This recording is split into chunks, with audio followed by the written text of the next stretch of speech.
Olá, meu amigo, minha amiga, sejam bem-vindos a mais um Portal do José. Hoje para um encontro super especial nesse ambiente aberto, como eu gosto de fazer todas as vezes que possível. Eu estou aqui no Jardim Botânico, no Rio de Janeiro, e vou conversar com vocês sobre alguns desdobramentos de situações muito importantes que estão acontecendo aqui no Brasil, nesse dia especial, né? Você certamente, ontem, vivenciou uma sexta-feira com ares de normalidade, né, com trânsitos intensos, pessoas se deslocando para um lado para o outro, pessoas se preparando para viajar, você de repente viajou também. E hoje você acorda num sábado, como eu acordei, e vem para as ruas e aí de repente você se depara com o planeta Carnaval. Você encontra marcianos, extraterrestres, piratas, super-heróis, pessoas fantasiadas de políticos, de personagens, mulheres maravilhas, fadas, bruxas, princesas, tem de tudo, né? Então é muito legal, mas isso só é possível a gente estar vivendo hoje porque nós demos uma contribuição para que o Brasil não ficasse ainda mais insano e mais brutalizado. Para essa onda que veio para o Brasil, o Carnaval passou a ser uma situação ruim. Essa gente quer boicotar o Carnaval, essa gente parece ter aversão à alegria alheia, né? Eles passaram a satanizar tudo aquilo que traz uma paz de espírito para as pessoas, os artistas, os atores, os cineastas, os escritores, os poetas, as músicas, a produção de arte aqui no Brasil, o cinema, o teatro. Então, nós passamos a viver uma ameaça de transformarmos o nosso país num troço fundamentalista, alheio a qualquer tipo de alegria. Então, o carnaval para muitas dessas pessoas é um carnaval complicado, né? Elas não conseguem enxergar essas coisas que nós estamos enxergando. Então, meu amigo, mesmo que você não seja uma pessoa que saia para brincar seu carnaval, você curta o carnaval, meu amigo e minha amiga, vocês estão vivendo, nós estamos vivendo num Brasil diferente. Nós estamos vendo hoje um planeta carnaval, vai passar, enfim. Mas nem todo mundo está podendo curtir a realidade como nós estamos curtindo, não. Tem muita gente que está presa agora, está na papuda, está na colmeia, gente com tornozeleira eletrônica, que como é que uma pessoa dessa vai para o ambiente público com a tornozeleira na canela, né? É complicado. E outras tantas com a espada da justiça sobre as suas cabeças. O que resta é o desespero. Bom, vou conversar com vocês sobre alguns aspectos, algumas situações que estão acontecendo e que vão continuar nesse carnaval. Tem gente presa, né? Gente que foi presa agora e que vai passar um bom período na cadeia. E outras situações também muito importantes que eu quero compartilhar aqui com vocês. Antes de mais nada, quero convidar você que está chegando agora ao nosso portal e não nos conhecia, para que você se inscreva aqui conosco. Você que é muito bem-vindo, muito bem-vinda. Conheça também os nossos outros vídeos. Se você gostar, compartilhe, recomende. Não se esqueça, dê o seu joinha, o seu comentário e, se puder, se inscreva aqui também no nosso clube de membros. Tá legal? Olha, eu estou aqui no ambiente aberto, eu já passei aqui o meu repelente também, tá? É sempre importante você cuidar também, a dengue está pegando firme aí para todos os lados, então cuide também, aproveite que você está em casa, que você dê uma olhadinha se tem algum lugar com água parada aí, para não deixar a proliferação da dengue, né? Fora isso, vamos aí curtir esses nossos próximos dias aí, né? Gente, tem gente que foi preso, Valdemar da Costa Neto, Felipe Martins, que não tiveram a prisão relaxada, não. Vão passar um tempo na cadeia. O Felipe Martins está encalacrado, porque ele é aquele que fez aquele gesto supremacista, negou que tinha feito o gesto supremacista. Esse está encalacrado, esse vai ficar anos na cadeia. E ele certamente vai querer aliviar esse período dele na cadeia, fazendo também uma delação premiada. Ele foi implicado por várias outras situações, não só pela minuta do golpe, não, mas por outras situações no meio de tudo que esteve ao redor do bolsonarismo. Não nos esqueçamos que ele foi com o inelegível naquela fuga para os Estados Unidos, num voo que levou as joias roubadas do erário aqui do nosso país. Então, é uma figura ali que vai falar alguma coisa também, o que vai somar mais uma pecinha nesse grande quebra-cabeça. O desespero é total nas redes bolsonaristas, só que eles fingem que a situação não tem o impacto que terá, ou que está tendo, né? Eles ficam no negacionismo.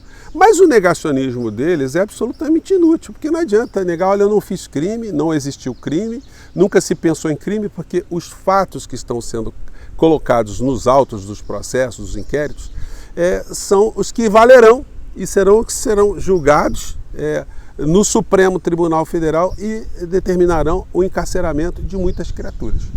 Há ainda, muitas pessoas escrevem aqui para o nosso portal, uma inquietação muito grande, mas quando é que ele vai ser preso? Por que não foi preso ainda? Justamente porque o ministro Alexandre de Moraes não quer deixar nenhuma nulidade no processo para que lá na frente esses criminosos possam arguir algum tipo de infração, né?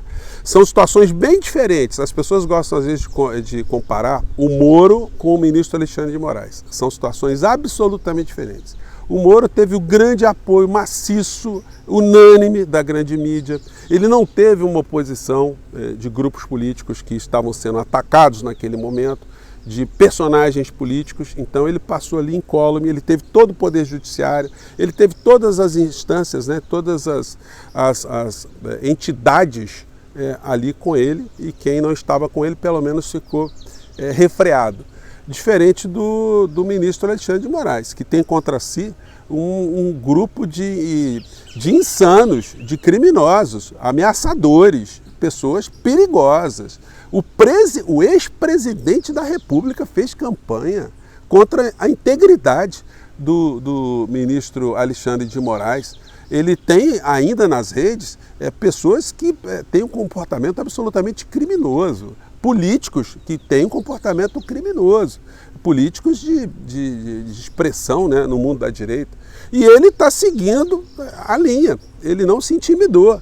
Então isso tem que ser ressaltado, e sempre quando eu digo isso, né, a gente tem que lembrar que o ministro Alexandre de Moraes não é um homem de esquerda, não é um homem típico de esquerda, com passado de esquerda, com textos de esquerda, não. Ele sempre foi um homem liberal.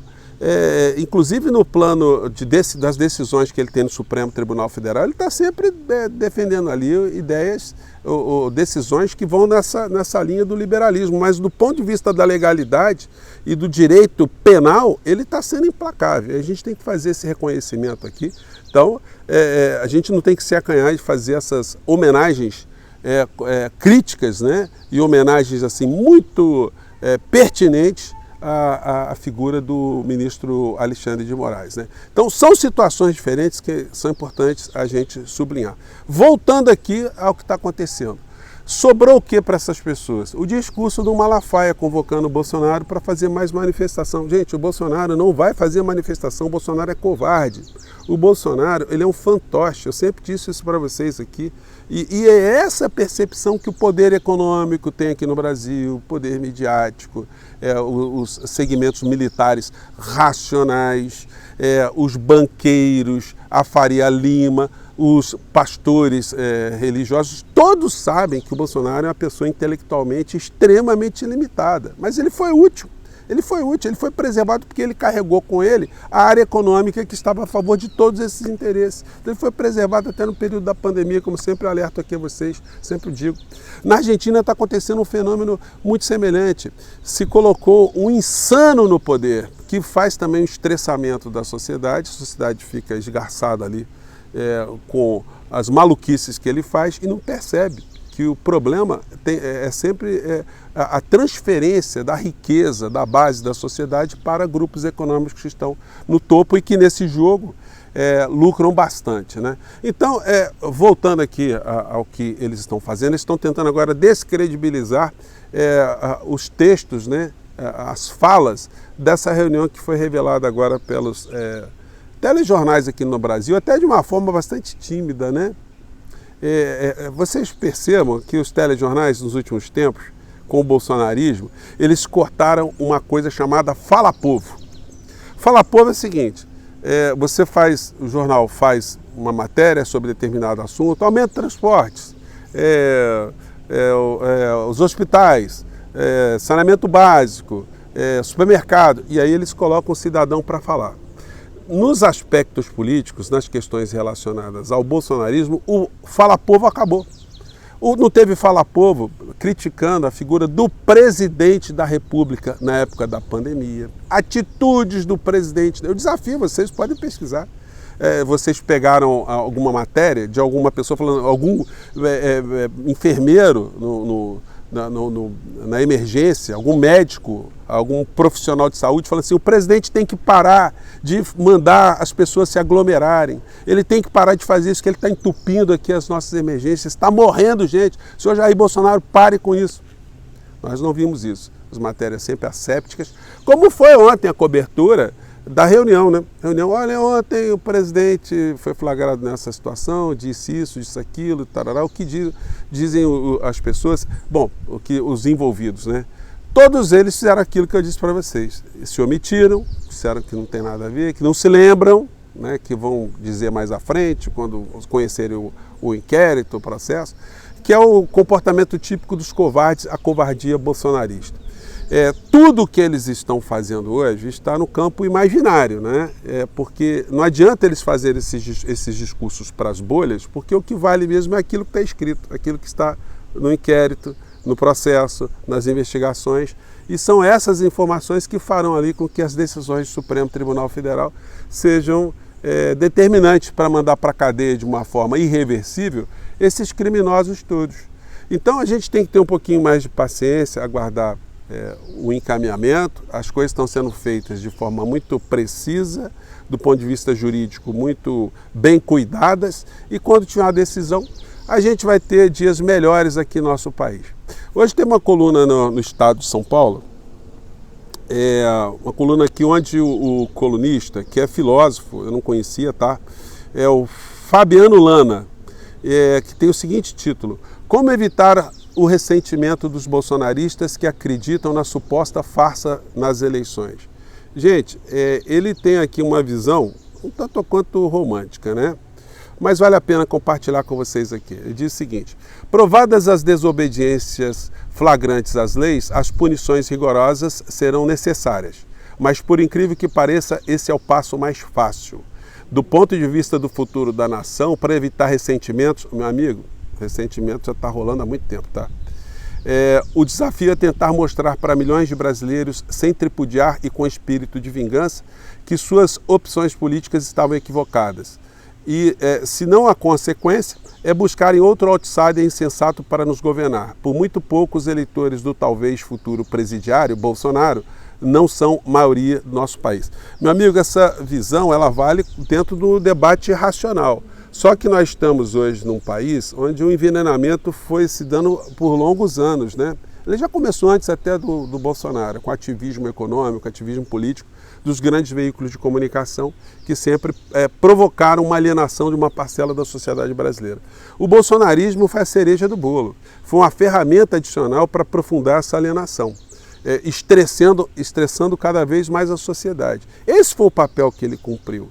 Porque se todos os grupos que estão ao redor de Bolsonaro, com as insanidades e crimes, tivessem algum tipo de objetivo de mudar a estrutura econômica do nosso país, atingissem de fato interesses econômicos tradicionais aqui no nosso país, eles já estariam banidos. Os religiosos seriam considerados comunistas, como eles fazem com a teologia da libertação, com o Papa, enfim.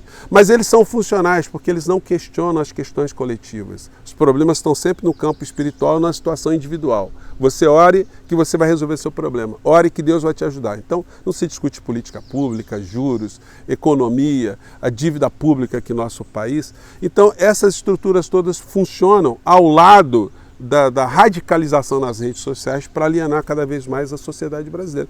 Mas, enfim, nós conseguimos colocar a bola no chão e agora nós temos que forçar, né, através das nossas críticas, das nossas opiniões, que o Poder Executivo, o Presidente da República, enquanto um líder progressista, que ele chame alguns debates para que a gente ajude a mostrar para essas pessoas, muito além do discurso, que é necessário termos mudanças na nossa realidade concreta. E aí o governo, fazendo mudanças na realidade concreta, ele vai ajudar que a gente demova muitas pedras que estão nesses coraçõezinhos bolsonaristas que estão tristes hoje no carnaval, né? E alguns impossibilitados de pularem o carnaval porque estão na papuda, na colmeia, ou pular o carnaval com tornozeleira eletrônica não deve ser um negócio legal, não, né? Gente, eu vou ficando por aqui, espero que o papo tenha sido interessante, diferente hoje. E tenha um bom carnaval, a gente vai se falando aqui, vamos nos falando aqui no nosso portal, mais tarde eu volto, tá bom? Um grande abraço, se cuidem, tchau!